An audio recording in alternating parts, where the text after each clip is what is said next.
आदिनाथ भगवान की, चिंतामणि श्री पार्श्वनाथ भगवान की, वर्तमान शासन नायक वर्धमान महावीर स्वामी भगवान की, प्रातः स्मरणीय श्रवण कुल तिलक संत शिरोमणि आचार्य भगवान श्री विद्यासागर जी महाराज की, गुणायतन प्रणेता प्रखर वक्ता भावना योग प्रवर्तक शंका समाधान प्रवर्तक गुरुवर श्री प्रमाण सागर जी महाराज की, परम पूज्य मुनिवर श्री निर्वेक सागर जी संधान सागर जी महाराज की, समस्त मुनि संघ की। मक्षी पार्श्वनाथ के दिव्य इस आस्थान से हो रहे आज के शंका समाधान में आप सभी का हार्दिक अभिनंदन। इससे पूर्व कि हम आज के इस सत्र को प्रारंभ करें, चलते हैं गुरु चरणों में और होते हैं नत इस भाव से कि हमारा जीवन भी बन सके समुन्नत। सभी लोग हाथ जोड़ेंगे, मस्तक झुकाएंगे और मेरे साथ बोलेंगे, हे गुरुदेव नमोस्तु नमोस्तु नमोस्तु।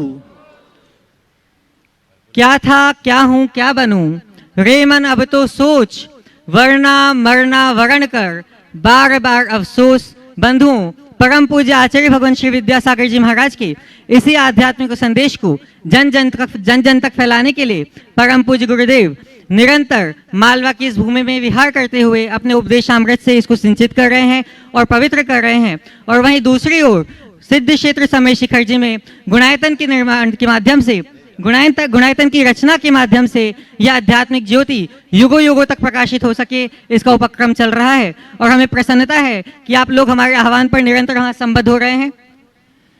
आज भी कुछ लोग संबद्ध हुए हैं, मैं उनके नामों की उद्घोषणा करूंगा और अपेक्षा रखूंगा कि आप सभी लोग करतल ध्वनियों से उनकी अनुमोदना करेंगे।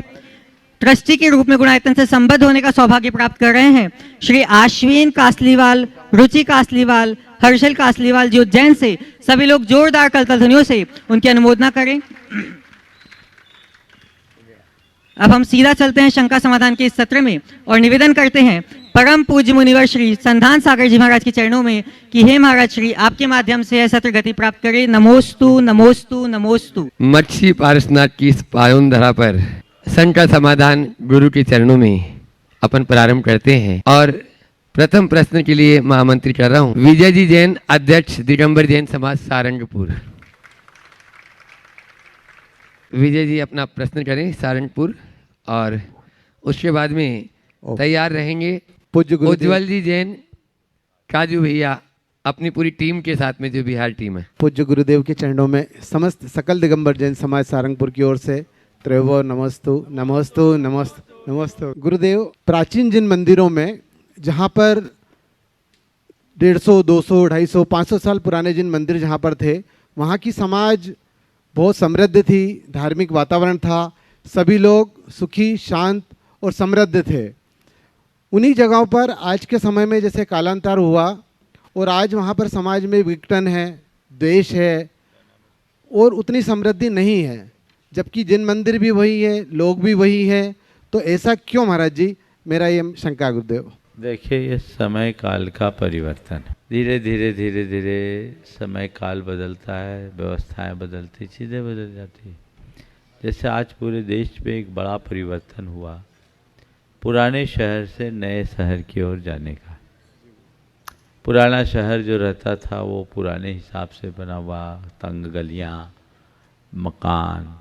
अब लोग पहले घर में रहते थे, अब अलग अलग सबके लिए अपने अपने फ्लैट्स हो गए, रूम्स हो गए। तो कल्चर बदला, लोग पुराने शहर से नए शहर की ओर चले गए। नतीजा, पुराना शहर जहाँ पहले सैकड़ों घर हुआ करते थे, वो घर उठ के चले गए, तो मंदिर सुने, नए मंदिर आबाद हो गए। अब इसमें न मैं वास्तु को कोई कारण मानता हूँ, न अन्य कोई बात। ये एक परिस्थिति जन्य परिवर्तन है। इस परिस्थिति जन्य परिवर्तन है।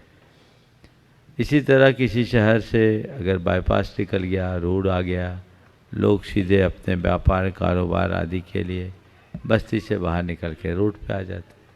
तो ये जो परिवर्तन है, गांव लोग छोड़ रहे हैं, गांव में अब निस्तार नहीं, शिक्षा आदि की व्यवस्था नहीं, अन्य चीज़ें नहीं है, तो लोग गांव से शहर की ओर जा रहे हैं।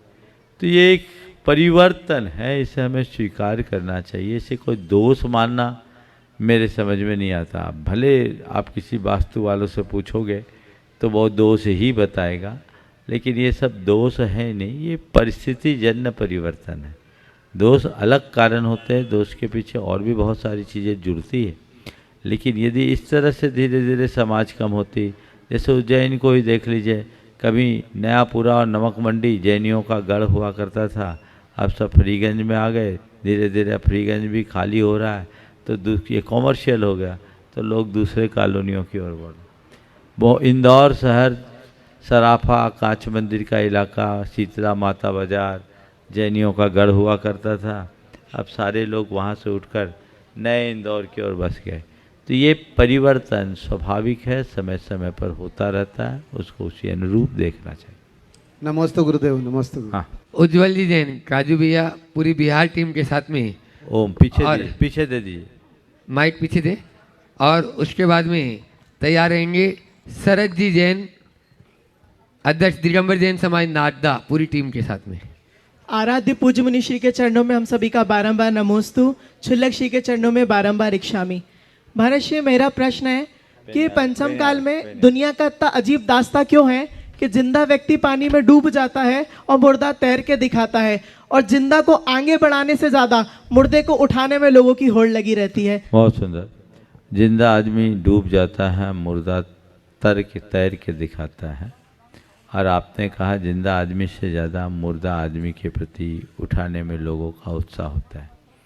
देखिए, मुर्दा क्यों तैरता है और जिंदा क्यों डूबता है, पता है? हाँ, जिंदा इसलिए डूबता है क्योंकि उसमें अभी उठने की क्षमता है, और मुर्दा इसलिए तैरता है कि अब उसमें और उठने की क्षमता नहीं है, जितना उठना था तो उठ गया। शिक्षा मुर्दे को उठाने में लोग इसलिए उत्साहित रहते हैं क्योंकि उनको पता है कहीं लौट के आ गया तो बहुत खतरा है। जिंदा के लौट के आने में कोई खतरा नहीं होता, लेकिन मुर्दा लौट के ना आ जाए डर मन में बना रहता है। इसलिए लोग जिंदे की तुलना में मुर्दे के प्रति ज़्यादा उत्साहित दिखते हैं। नमोस्तु महाराज। हाँ, बोलो। शरद जी जैन अपनी पूरी टीम के साथ में नाटदा से, जिनका नाम बोलूं पहले खड़े हो जाए ताकि माइक वहां तक पहुंच जाए, माइक में थोड़ा सा ध्यान दें। दूसरा माइक। और शोभा पांड्या, नलखेड़ा, तैयार रहे। ओम। महाराज जी के चरणों में नमोस्तु नमोस्तु नमोस्तु। महाराज जी, मेरा प्रश्न है कि जो पहला क्वेश्चन हो चुका है, वास्तु का और जैन समाज का कुछ संबंध है कि नहीं, और हमें हमारे जीवन में वास्तु पालना चाहिए या नहीं पालना चाहिए? वास्तु पालना चाहिए, पर वास्तु का हवा नहीं बनाना चाहिए। जितना बन सके नए निर्माण में वास्तु का ध्यान रखना चाहिए। मंदिर आदि का निर्माण करो, वास्तु का ध्यान करके करो। पुराना है उसमें ज़्यादा दिमाग मत लगाओ। नमस्ते महाराज। शोभा पांड्या, नलखेड़ा, और उसके बाद में सुमित जी जैन, मच्छी, पूरे मच्छी समाज के साथ में तैयार रहेंगे। नमस्तु नमस्तु नमस्तु। मुनिराज, मेरा निवेदन नलखेड़ा तक आपका विहार हो ऐसा है। इसके साथ एक प्रश्न है। बदलते सामाजिक परिवेश की खर्चीली अनावश्यक कुप्रथाएं जैसे मृत्यु भोज समारोह तथा अन्य शादी समारोह में buffet system, theme dress, code dress आदि अनावश्यक व्यंजन बनाना, अनावश्यक खर्चीले कुप्रथाओं पर रोक लगाने में हम अभी तक चिकने घड़े बने हुए हैं। इनमें हम कैसे प्रवृत्ति करें, कैसे समाज को सक्रिय बनाएं, आपका दिशा निर्देश चाहिए। देखिए, इस विषय में मैंने अनेक बार मार्गदर्शन दिया। इस तरह की कुप्रथाओं से बचना चाहिए। मृत्यु भोज तो एक बहुत बड़ी दुष्प्रवृत्ति है, मेरे ख्याल से समाज में लगभग समाप्त ही हो गई है।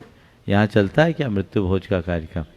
हाँ, नहीं चलता ना। हाँ, तो जहाँ चलता है उसमें रोकना चाहिए। मृत्यु भोज उचित नहीं है।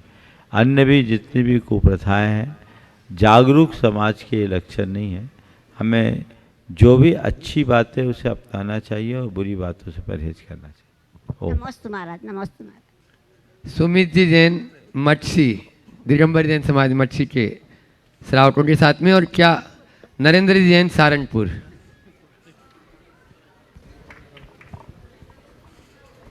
त्रय मुनिराजों के चरणों में नमोस्तु नमोस्तु नमोस्तु। छुल्लक जी के चरणों में इक्षामी इक्षामी इक्षामी। महाराज जी, मेरा प्रश्न यह है कि आलू में, जो आलू हमारी सब्जी है उसमें सिर्फ जमीन कंद होने का ही दोष है, या यदि आलू पेड़ पर उगते तो क्या हम उसका सेवन करते? हम लोग बाहर, महाराज जी एक थोड़ी सी और है, हम बाहर जॉब वगैरह करते हैं महाराज जी, तो हमारे दूसरे समाज में लोग बोलते हैं कि वो तो उपवास और व्रत में आलू का सेवन करते हैं, और हम जैन लोग उसको बोलते हैं कि हमारा निषेध है। तो महाराज जी हम उनको कैसे देखिए, समाधान करें? पहले ये समझिए कि हम आलू क्यों नहीं खाते। केवल आलू से मतलब नहीं, हम जमी कंद से परहेज करते हैं। जमी कंद से परहेज क्यों करते हैं?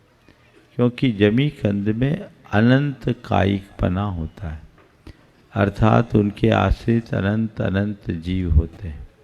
तो जिसके आश्रित अनंत जीवों का विघात हो, जैन धर्म के अनुसार वह सेवन करने के योग्य नहीं माना जाता। समझ गए? तो आलू चूँकि जमीन के अंदर है, अनंत कायिक है, इसलिए हम नहीं खाते। यदि वो जमीन के ऊपर होता, अनंत कायिक नहीं होता, तो हम ले सकते थे। आजकल कुछ आलू जमीन के ऊपर उगाया जाने लगा है। करेक्ट महाराज जी। अब वो जमीन के, मैं समझ रहा था तुम पूछोगे उसका उत्तर। तो जमीन के ऊपर उगाए जाने वाले आलू को खाया जा सकता है क्या? उसकी प्रॉपर्टी को चेक किया जाए। ओके महाराज। प्रॉपर्टी सेम है तो उसमें जमी कंद जैसा ही दोष मानना चाहिए। समझ गए? बिल्कुल इसलिए महाराज। उससे परहेज करना। नमोस्तु महाराज। आगे हाँ, नरेंद्र जी जैन सारंगपुर अपना प्रश्न करें, और उसके बाद में नीलेश जी जैन गुरुदेव नमस्तु देवास नमस्तु, 100 नमस्तु, यात्रियों के नमस्तु। साथ में यहाँ पर उपस्थित हैं। गुरुदेव नीलेश जी जैन। मेरा प्रश्न है, क्या भावना योग के साथ प्राणायाम करना जरूरी है, और अगर जरूरी है तो वो क्या दिन में भी कर सकते हैं? अगर कर सके तो करे, प्राणायाम का भी अपना असर होता है। नहीं भी करे तो चलेगा, और दिन में भी कर सकते हैं। हाँ, नीलेश जी छाबड़ा अपना प्रश्न करें, और देवास वाले अपने स्थान पर खड़े हो जाएंगे, और उसके बाद में तैयार रहेंगे यहाँ क्षेत्र के अतिरिक्त महामंत्री श्री कमलेश जी कासलीवाल, मच्छी पारसनाथ के महामंत्री, अपनी टीम के साथ में। परम पूज्य मुनिश्री 108 प्रमाण सागर जी महाराज के चरणों में बारंबार नमोस्तु। गुरुदेव, हमारा प्रश्न यह है कि गरीब या मंदिर में दिया गया दान, दोनों में से कौन सा दान उत्तम है? दान उत्तम है भैया। कौन सा उत्तम है और कौन सा अनुत्तम, इस चक्कर में क्यों पड़ते हैं? जब जैसा जो प्रसंग आ जाए वो काम करो। मंदिर का दान पारमार्थिक दान कहलाता है। ये हमारे आत्मा के दुखों को दूर करने के उद्देश्य से दिया जाता है। दान भी देते क्यों, ये समझे। हम दान देते हैं स्वपर के दुख के निवारणार्थ, अनुग्रहार्थम स्वस्याति सर्गो दानम। स्वपर के अनुग्रह के लिए अपने धन के त्याग का नाम दान है ना। तो हमने एक गरीब को मदद दी, उसका दुख दूर किया। कितने दिन का? इस जीवन भर का। लेकिन हमारे किसी निमित्त से किसी को सम्यक दर्शन की प्राप्ति होगी, उसका कितना दुख दूर हुआ? भव का हुआ ना। तो जिससे भव का दुख दूर हुआ वो दान बड़ा, कि जिससे कुछ पल का दुख दूर हुआ वो दान बड़ा? बोलो। तो तुम लोग बनिया हो महाराज, अब तो तय कर लिए जिससे ज़्यादा फायदा वहीं लगाएंगे। तो ऐसा काम नहीं करना, मानवीयता को देखते हुए काम करना। ओम। क्षेत्र के अतिरिक्त महामंत्री श्री कमलेश जी कासलीवाल अपनी पूरी कमेटी के साथ में उपस्थित हैं, और वे अपना प्रश्न कर रहे हैं, और उसके बाद में तैयार रहेंगी ब्रह्मचारिणी सुनीता दीदी बादशाह, जो शिरोमणि संरक्षक है गुणायतन। नमस्ते महाराज जी। शांतिधारा और कलश की राशि, शांतिधारा और कलश की राशि किसी के साथ भेजते हैं और वो क्षेत्र पर जमा नहीं कराता है, तो इसका दोष किसे लगेगा? और दूसरा ये है कि रसीद कट्टे ले जाते हैं क्षेत्र से कि हम रसीदें बनाएंगे, और वो वापस रसीद कट्टे जमा नहीं कराते हैं, तो इसका दोष किसे है? देखो, ऐसा आदमी तो नरक में भी जगह नहीं पाएगा, वो तो अपनी दुर्गति कर रहा है। और कमेटी के लोगों को, ऐसे लोगों को रसीद कट्टा देना ही नहीं चाहिए। आपके पास पैसा ना आए वो अच्छा है, रसीद कट्टा देने की आवश्यकता नहीं। और आजकल तो बहुत सारे माध्यम हैं ऑनलाइन भी, हमें अब आदमी भेजने की ज़रूरत नहीं। बहुत सारे क्षेत्रों में उनके प्रचारक घूमते हैं, आधा खुद रखते हैं, आधा क्षेत्र को देते हैं। हमें चाहिए कि ऐसे प्रचारकों को आप मान दे करके भेजें, और दातारों को चाहिए कि उनका सत्कार करें, पर दान सीधा दे, ताकि आपके द्वारा दिया गया पूरा द्रव्य उसी कार्य में लगे जिस भावना से आपने दिया। नमस्ते नमस्ते। गुरुवर के चरणों में नमस्तु। दीदी प्रश्न कर रही है और उसके बाद में तैयार रहेंगे श्रीमती पुष्पा जी कासलीवाल यहाँ पर उपस्थित हैं, वे अपना प्रश्न करेंगे। गुरुवर के चरणों में नमस्तु, द्वय मुनिराजों के चरणों में नमस्तु, छुल्लक जी के चरणों में इच्छामि। महाराज जी, हम लोग प्रथमानुयोग का स्वाध्याय करते। प्रथमानुयोग के स्वाध्याय में बहुत जीवन में संघर्षपूर्ण बातें होती हैं, स्वर्ग मोक्ष नरक सबका वर्णन मिलता है। तो जब हम इन चीज़ों को पढ़ते तो मन में विकल्प आता, डर रहता है कि नरक नहीं चले जाएं, गति नहीं बिगड़ जाए। तो फिर ऐसे में परिणामों को कैसे संभाल के रखें? ऐसे परिणाम आ जाए तब अपने आप जीवन संभल जाएगा, इसको संभालना का थोड़ी है। अगर ये डर आ जाए ना पाप का, तो व्यक्ति के जीवन में ही परिवर्तन आ जाए। इससे ऐसी बातों को जब हम पढ़ते हैं तो उसे एक घटना, एक कहानी के रूप में पढ़ने की जगह उसे अपने जीवन के दर्शन के रूप में देखना चाहिए और उन्हें परिवर्तित करने के लिए संकल्पित होना चाहिए। गुरुदेव नमस्ते। श्रीमती पुष्पा जी कासलीवाल और साथ में रानी दोषी जी और पूरी टीम ही पुष्पा जी की एक साथ हो जाए, और उसके बाद में तैयार रहेंगे योगेंद्र जी सेठी, शिरोमणि संरक्षक गुणायतन और नवरत्न। हाँ, रानी जी दोषी अपना सवाल ही करेंगे, अभी आ जाए। अभी जो ठंड पड़ रही है महाराज जी, तो ये कौन सी शक्ति आप लोगों में है कि इस तरह से हम लोग शॉल स्वेटर हर चीज़ ढक ढका के गाड़ी में आते तो सब बंद। हाँ, तो ये कौन सी शक्ति आप लोगों में? आपने पूरे शरीर को कवर कर रखा है, चेहरा को कवर नहीं किया। ये कौन सी शक्ति है जो चेहरे को ठंड नहीं लगती? जितना ओढ़ोगे और जितना पहनोगे उतना ठंड लगेगी। अभ्यास से धीरे धीरे हम अपनी शरीर की शक्ति को विकसित कर सकते हैं, ऐसा किया जा सकता है। रानी जी दोषी वे अपना प्रश्न कर रहे हैं, उसके बाद में योगेंद्र जी सेठी प्रश्न है कि ठीक है। योगेंद्र जी सेठी, शिरोमणि संरक्षक गुणायतन, और उसके बाद में ब्रह्मचारिणी मीना दीदी। नमोस्तु महाराज, नमोस्तु महाराज, नमोस्तु। पूजा प्रक्षाल शांति धारा बहुत अच्छी तरह से करते हैं, और उसमें आपके मुख से बुखारबिंद से जो शांति के पाठ हर तरह से प्रकटित होते हैं, और मन में यही भावना रहती है कि इन मंत्रों से जो कुछ बोला जा रहा है वो उसका लाभ हो। लेकिन उसी क्षण यदि कोई हमारे मन में सांसारिक बातें आती हैं या किसी के प्रति या जो भी को दिख रहा है ऐसी कुछ बातें आती हैं, तो क्या वो मंत्र हमें भगवान की तरफ भावपूर्ण ले जाएगा, या जो हमारे मन में बात आ रही है सांसारिक वाली, क्या उस तरफ चले जाएगा? बहुत अच्छा सवाल किया आपने। शांति धारा करते समय कई बार करने वालों के मन में अशांति हो जाती है। वो अशांति भी तब और हो जाती है जब दूसरे धक्का मुक्की करने लगते हैं, कोई दूसरा घुस जाता है, हाथ लगा लेता है। मन है, स्वाभाविक रूप से विकल्प तो आते हैं, लेकिन हमें इस प्रकार के विकल्पों पर नियंत्रण रखना चाहिए, उसको बिल्कुल ध्यान में नहीं लाना चाहिए। जहाँ तक शांति धारा और उसके प्रभाव का सवाल है, जब भी हम शांति धारा करते हैं तो शांति धारा करने से हमारे भाव विशुद्धि होती है, पॉजिटिव वाइब्स जाते हैं, उस वाइब्रेशन के परिणाम स्वरूप चीज़ें अच्छी होती है। मंत्रोच्चार के तरंग से और हमारे दान और उस शांति धारा के उत्साहजन्य पुण्य से जीवन में परिवर्तन आता है।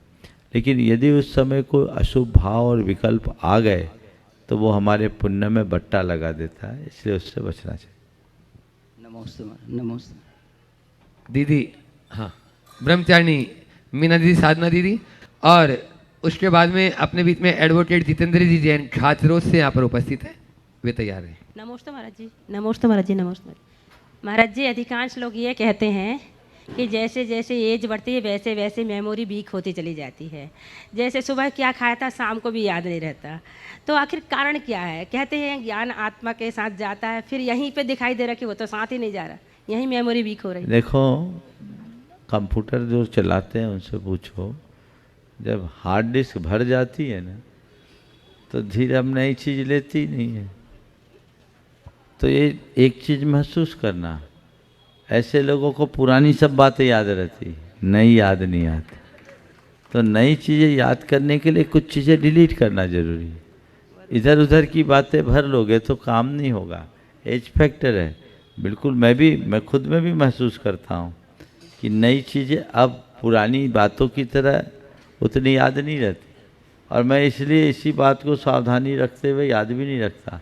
पुराने सब लोगों के नाम मैं ध्यान में रखता हूँ, ध्यान में है, रखता क्या, लेकिन आजकल मैं किसी का नाम ध्यान नहीं रखता, चला के नहीं रखता। बोले क्यों? क्योंकि अपनी कैसेट खाली रहनी चाहिए ताकि काम की बातें आ सके। चलो। एडवोकेट जितेंद्र जी जैन, खाचरोद।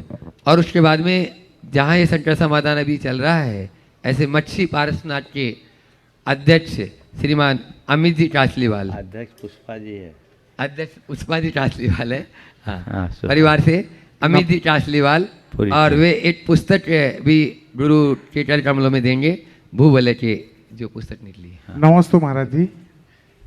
महाराज जी, जैसे अल्प ज्ञान के कारण हम मंदिर में कुछ गलतियां कर लेते हैं, और उसी गलतियों को यदि मंदिर की जो रहते हैं दर्शनार्थी या साथी, वो उसे टोकते हैं जैसे महाराज जी, और उस टोकने से यदि किसी व्यक्ति का दिल दुख के वो शायद वो जाना ही बंद कर दे मंदिर, तो ऐसा टोकना क्या महाराज जी सही है या गलत है? देखिए, मंदिर में हमें गलतियां नहीं करनी चाहिए, पर किसी से गलती हो जाए तो उससे टोकने की गलती नहीं करना चाहिए। टोकने से कई बार लोग दूर भाग जाते हैं। भुगत भोगी मैं खुद हूँ। मैं छोटा था, मंदिर कभी जाता कभी नहीं जाता, चला भी जाता था घर के लोगों के कहने से।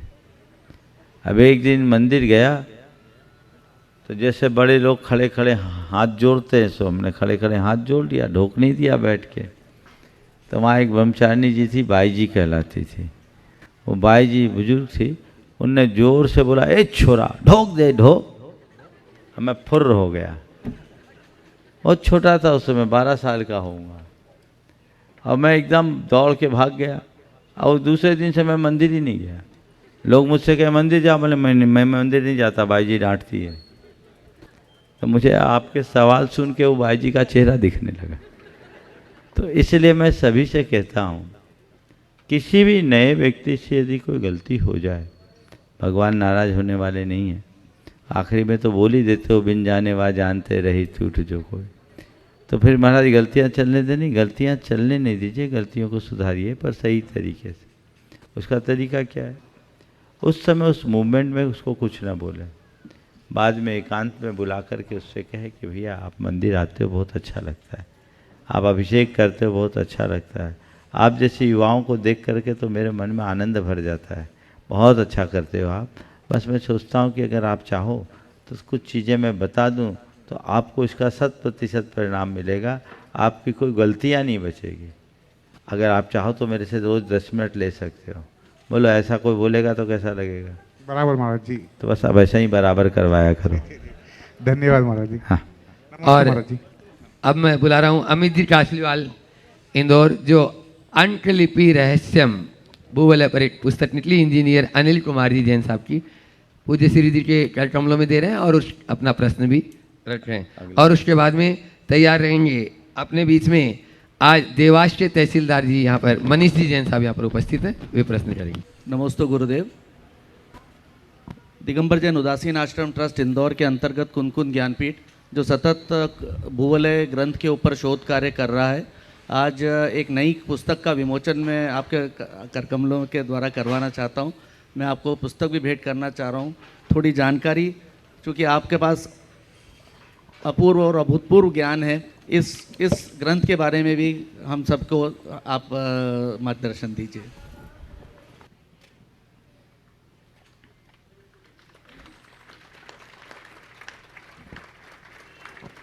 अंकलिपि रहस्यम के नाम से यह पुस्तक इंजीनियर अनिल कुमार जी, बड़े महाराज जी। देखिए, आज बड़ी प्रसन्नता का विषय है कि श्री भू वलयस्य अंकलिपि रहस्यम, ये कृति इंजीनियर अनिल कुमार जैन ने आज बड़ी श्रम से तैयार करके प्रकाशित की। भूवलय के संदर्भ में मैंने पहले भी अनेक बार प्रकाश डाला है। ये भूवलय आज के समय में पूरे विश्व के लिए एक आश्चर्य है, जिसमें एक ग्रंथ में ही अनेक भाषाओं में 17 भाषा 27 भाषा के अलग अलग ग्रंथ हैं।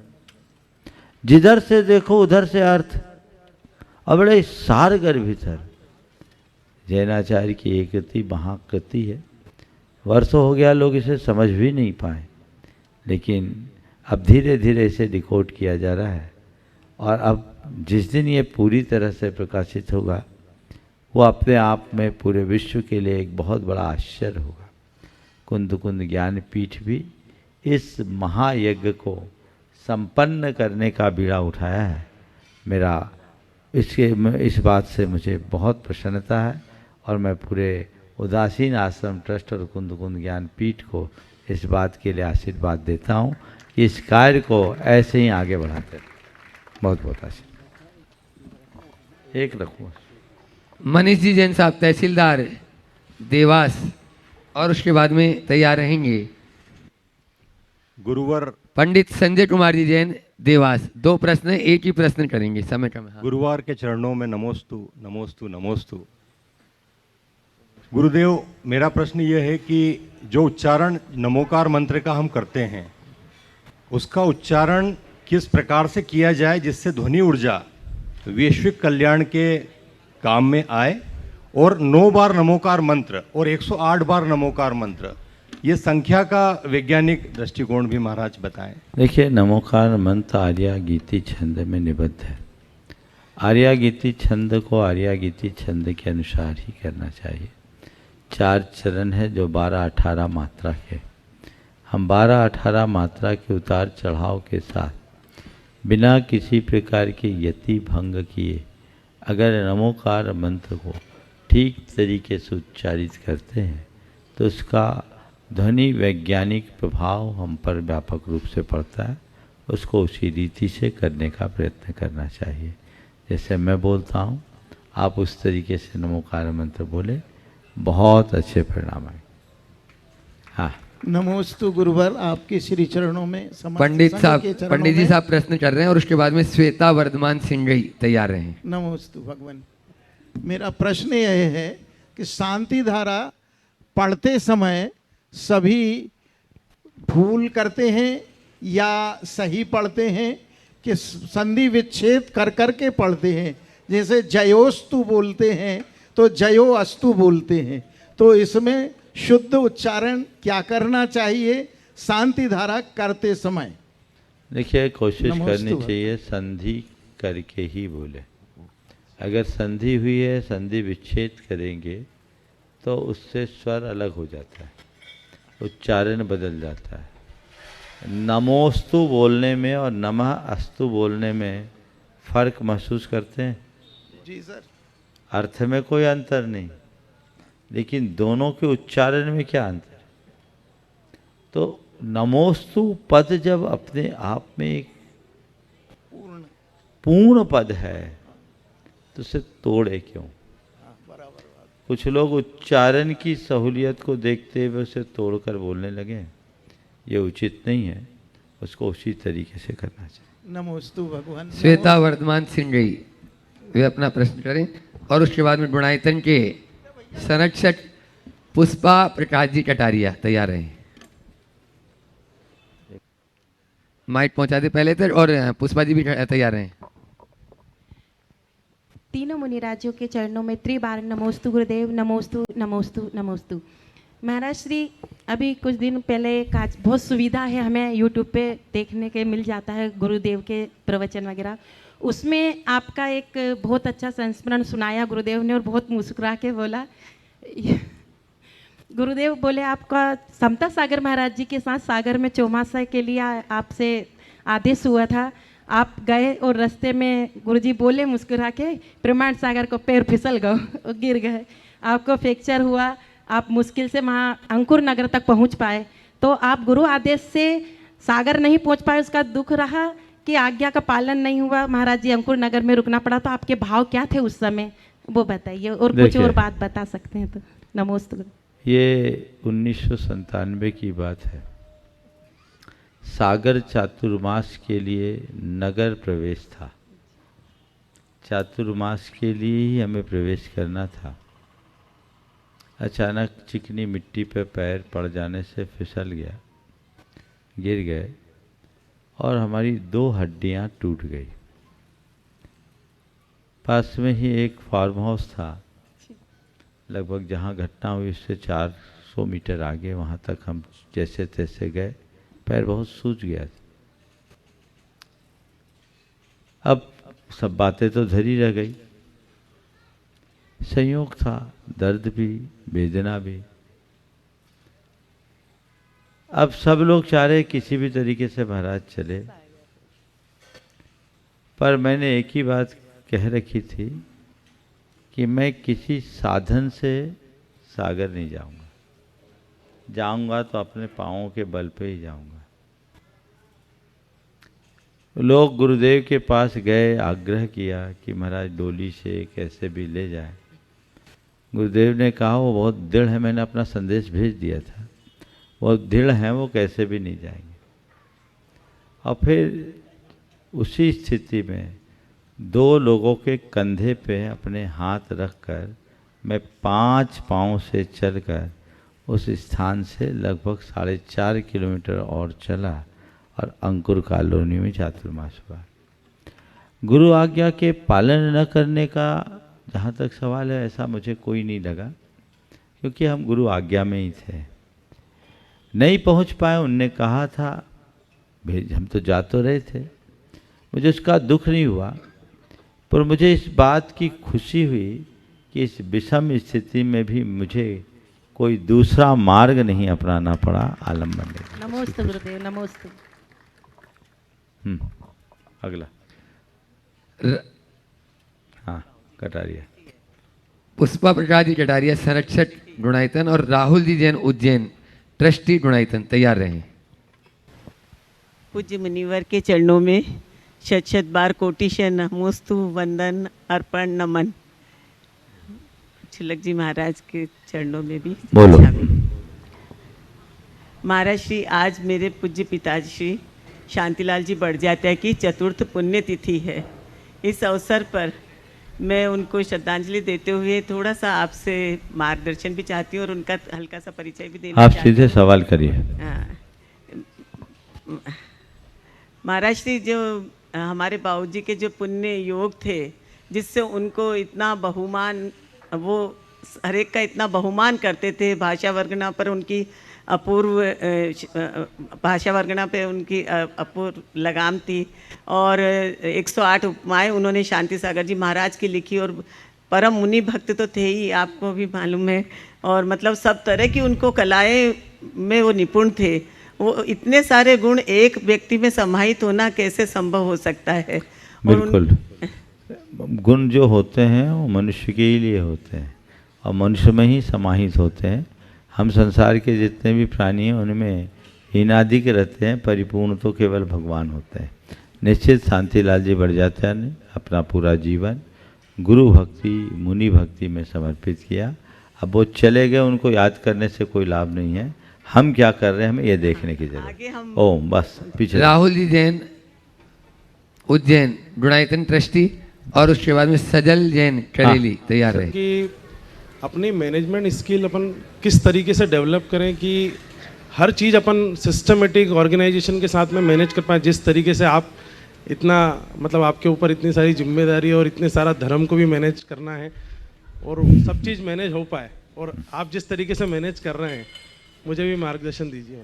देखिए, बहुत अच्छी बात है, मैनेजमेंट का एक स्किल है और बहुत आसानी से किया जा सकता है। मैं इसके विषय में 4 बातें कहूँगा। सबसे पहले, आप मैनेजमेंट करना चाहते हैं कोई भी काम में, तो आप मैनेजमेंट करिए, पर मैनेजमेंट को ओढ़िए मत। समझ गए। अगर आप ओढ़ के बैठ जाएंगे तो कुछ नहीं कर पाएंगे। ये मेरा एक दायित्व है जिसे मुझे निभाना है, हम निभा रहे हैं, उसे एंजॉय करते हुए निभाएं, पहली बात।